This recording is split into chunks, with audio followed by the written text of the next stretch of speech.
بسم الله الرحمن الرحیم. خدایا شکرت. چرا بعضی هدف گذاری نمی کنن؟ چرا بعضی هدف گذاری میکنن به هدف نمیرسن؟ چرا بعضی هدف گذاری میکنن به هدفشون هم میرسن ولی خوشحال نیستن؟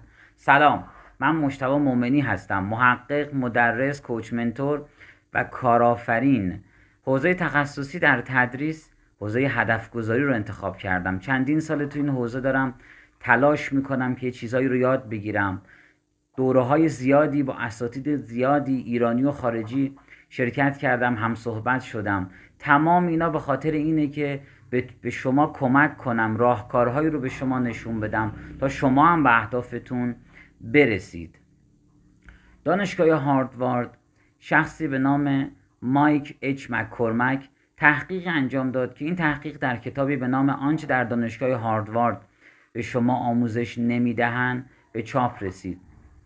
از فارغ التحصیلان این دانشگاه سوال پرسیده شد کدام یکی از شما هدف دارید؟ هدفاتون رو می نویسید، براشون برنامه ریزی می کنید. 3% از این افراد نوشتن ما هدف داریم، هدفامون رو می نویسیم و براش برنامه ریزی می کنیم. 13% این افراد گفتن ما فقط هدف داریم ولی جایی ننوشتیم.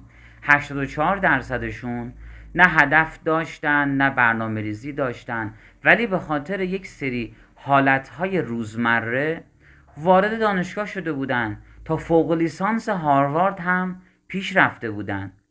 ولی بعد از 10 سال آقای مایک اچ مک‌کورمک از اینها دوباره سوال پرسید که الان تو چه وضعیتی از زندگی هستید؟ اون 84% گفتن ما در روزمرگی خودمون هستیم. با اینکه فوق لیسانس دانشگاه هاروارد رو داشتن، درآمد کمی داشتن. 13%شون علاوه بر این که هدف داشتن ولی یادداشت نکرده بودن، درآمدشون 2 برابر روزمرگی های بقیه افراد این آمار بود.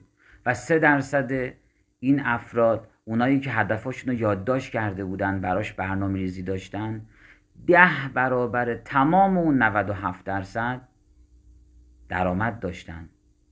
این یک آمار، یک تحقیق دانشگاهیه.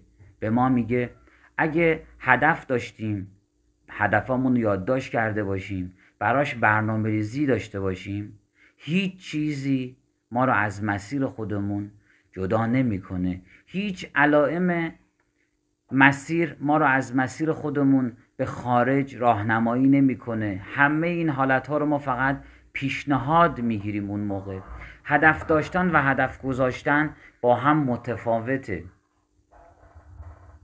هدف داشتن عمومیه ولی هدف گذاری مهارت حساب میشه. چرا بعضیا هدف ندارن؟ چرا بعضیا هدف گذاری نمیکنن؟ چرا بعضیا هدف گذاری میکنن به اهدافشون نمیرسن؟ چرا و خیلی چراهای دیگه. تفاوت ارزش و رسالت، تفاوت رؤیا و آرزو، تفاوت آرزو و چشمانداز، تفاوت چشمانداز و هدف، و از همه مهمتر تفاوت تارگت، ابجکتیو، گل و هدف. اینا رو باید ما بدونیم تا یه هدف گذاری درست و حقیقی انجام بدیم. راهکارهای عبور از موانع رو باید یاد داشته باشیم. راهکارهای شروع کردن و اقدام کردن، راهکارهای عدم اهمال کاری و رفع تنبلی، راهکارها و تکنیک‌های توسعه فردی برای رسیدن به هدف، و از همه مهمتر و سرآمد همشون موفقیت اتوماتیک با هدف گذاری. همه اینا رو من توی دوره‌ای به نام آموزش کاربردی هدف گذاری جمع‌آوری کردم. اسم دوره هست موفقیت اتوماتیک با هدف گذاری به زبان ساده. شما رو به وبینار کاربردی موفقیت اتوماتیک با هدف گذاری به زبان ساده دعوت میکنم. هر جا هستید موفق، شاد، پیروز و سربلند باشید. یا حق.